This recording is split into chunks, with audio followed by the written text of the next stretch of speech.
Naglaglagan na sa Malacanang. Si Zaldico, nilaglag na si Marcos at si Romualdez. Yung executive secretary, nilaglag na ni Marcos. Hindi na nila alam ang ginagawa nila. Pero alam naman natin, hindi talaga alam ni Marcos kung anong ginagawa niya. Kaya ganito ang ekonomiya ng ating bansa. Lahat tayo sumuporta noon. Lahat tayo binigyan natin siya ng pagkakataon na baguhin ang ginawa ng pamilya niya, ang legacy ng ama niya, Marcos legacy. Pero sinayang niya lang. Yung Duterte family, binigyan siya ng pagkakataon, sinuportahan siya, binigyan siya ng tiwala, at pinakulong lang niya ang dating presidente na ginawa siyang president. He imprisoned the man who trusted him and the man who gave him the faith in leading the country. So dati ang sigaw natin, BBM. Ngayon ang sigaw natin, Marcos resign! Marcos resign! Marcos resign! Marcos resign! Kasi wala nang kinabukasan ang ating bansa sa pamamalakad ni President Bongbong Marcos. Mag-resign ka na, ang dami mo lang ninakaw sa amin, ang dami nyo lang ninakaw, ang dami lang namatay, nagpa-party-party ka lang, na kumakain ka lang, natulog ka lang sa Malacanang habang binabaha at nagugutom ang iyong mga nasasakupan. Justisya para sa Pilipinas, BBM resign, Marcos resign! Marcos resign! Marcos resign! Thank you everyone and God bless. Bakit kayo nandito, sir? May speech ako. Ano yung sentiment nyo, sir? Ano yung gusto nyo pakinggan, sir? Well, para sa akin lang, Marcos resign. Nilaglag ka na ni Zaldico kaya mag-bye-bye ka na bago pa lumala yung sitwasyon natin sa Pilipinas. Anong gusto niyo sabihin tungkol sa mga cases na kinakarap nyo sa sedition and then you're still here? Yung Mga sedition cases na... extradition cases laban sa akin. Sa inyo nag-receive ng... Okay lang, lahat naman ng kalaban ni Marcos kinakasuhan niya eh. Well, at least now I can see na takot na rin si Marcos sa akin. Yun din yung nangyayari nung panahon ng tatay niya. Lahat ng mga political opponents kinakasuhan, pinapakulong. And we will keep fighting until the end, until I'm imprisoned or killed. We will keep fighting corruption. Within the administration, we'll keep fighting Marcos. We will keep fighting Marcos as long as he is corrupt. Okay. Thank you. Yung mga naglabas ng placard kahapon na Marcos resign, paulit lang, masasabi ni Secretary John Vic, papaimbestigahan nila. Do you think ba nasa batas yun na pwede nilang imbestigahan or makukulong? Possibly yung mga kahapon yung mga grupo na nagsasabi na may mga placard na Marcos resign? Well, kung akala ni John Vic na illegal yung mag-call for resignation of a president, then that's his own opinion. But as we know, DILG Secretary John Vic is not, hindi siya abogado, kaya it's all up to his interpretation. He can file cases, but I don't think it will hold up in court. Message po nila kay John Vic. Ha? Message po kay John Vic.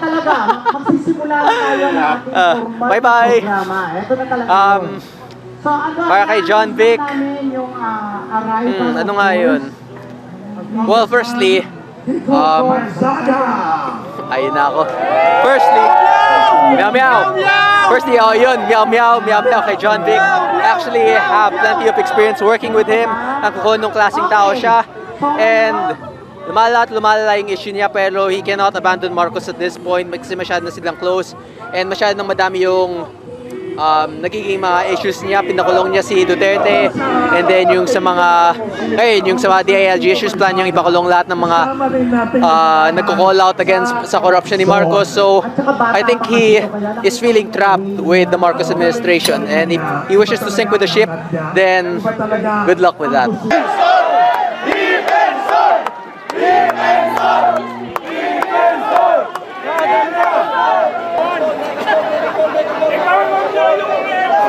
Narinig ko sa speech nyo, parang you were hesitant to call on resignation in the first place. Nung una, bakit po? kasi nung una, ang talaga naman ako natin na pananalita mula kay Sergeant Gutesa, ang delivery ng pera ay kay Speaker Martin Romualdez. So nung nag-uusap kami, sabi ko, baka hindi dapat na ganyan kagad yung issue.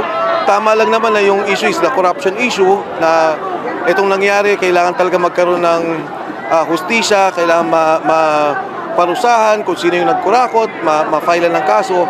Pero nitong huli, nung nakita ko na si Saldico at kino-confirm na niya, tugma talaga yung usapan na si Presidente, no, si Pangulong Bongbong Marcos, hindi lang kasama, mukhang siya talaga yung, kasi, di ba yung sinasabi ng iba, bakit niya kailangan gawin sa unprogrammed funds, di ba? Alam mo naman yan pagka ikaw nag-approve ng budget, may kanya-kanyang funds sa district. Ngayon, ang ginagawa nila, pag natapos na yung GAB, yung NEP, pag na-approve na nila, doon nila iangat yun sa small committee, doon na sa bicameral conference, doon nila isisingit. At ito, nakapasok to sa unprogrammed funds. Dahil at that time, if you recall, ang sabi ni Saldico, ayaw namin tumaas ang budget ng infrastructure laban sa edukasyon. Kaya kung titingnan mo, nasa program siya. Sinong nag-release niyan? Ang Pangulo din. So sa akin, talagang malinaw na etong sindikato, hindi ko nakasasabihin na talagang nilagay nila si Saldico for 3 years. Committee on Appropriations Chairman, nandyan si Speaker Martin Romualdez, at syempre, ang Pangulo na siyang gumagawa ng budget. Tapos lumalabas sa based doon sa analysis yung mukhang sinusuppress si Gutesa, si Saldico, and then the family of yung mga nila Saldico. Totoo. Kasi di ba si Gutesa noon, nung una nga, akala ko talaga proteksyon. Later on, may mga messages na yung family na hindi makalabas, na hindi wala nga cellphone. Pagkatapos, at the proper time, ilalabas ko kung ano yung proof ko kung bakit sinasabi ko na talagang dinetain na si Gutesa.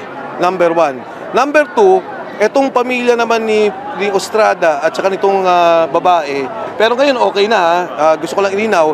In fact, nag-usap kami kanina ni Attorney Magno ng NBI, and sabi niya, kung meron kang alam, pagbigay mo alam sa akin, dahil sabi nga niya, ayoko naman yung NBI masangkot sa ganyan.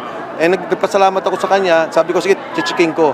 And to date, hindi ko pa alam eksakto kung nasaan yung pamilya, pero mukhang nandito na-recover na, wala na sa custody nila.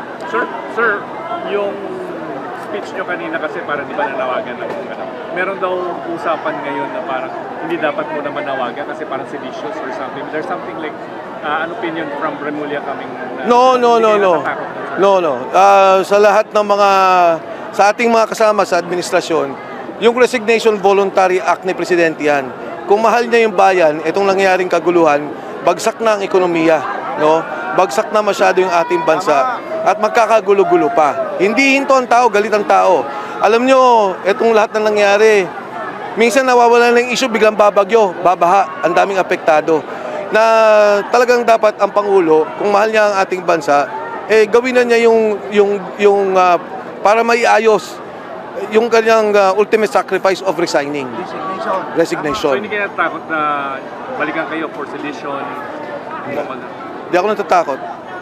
At kung makulong man ako, masaya kami, dami namin, no? Wala naman sedation naman Wala yung sedation na Marcos Rizal. Walang sedation. Pero kung balikan ko lang yung nag-usap kayo na Attorney Magno ng NBI, pero naglabas po sila ng pahayag na misleading po yung mga pahayag ninyo at baseless daw po. Wala daw po mga medical records na papatunay na sinaktan o binugbog. Alam mo, itong tendency nitong mga administrasyon, parati na lang. Si Secretary Yusek Claire Castro, nagsalita si Gutesa. Nung una, hanggang ngayon walang sinasabi Sergeant Gutesa na involved ang presidente.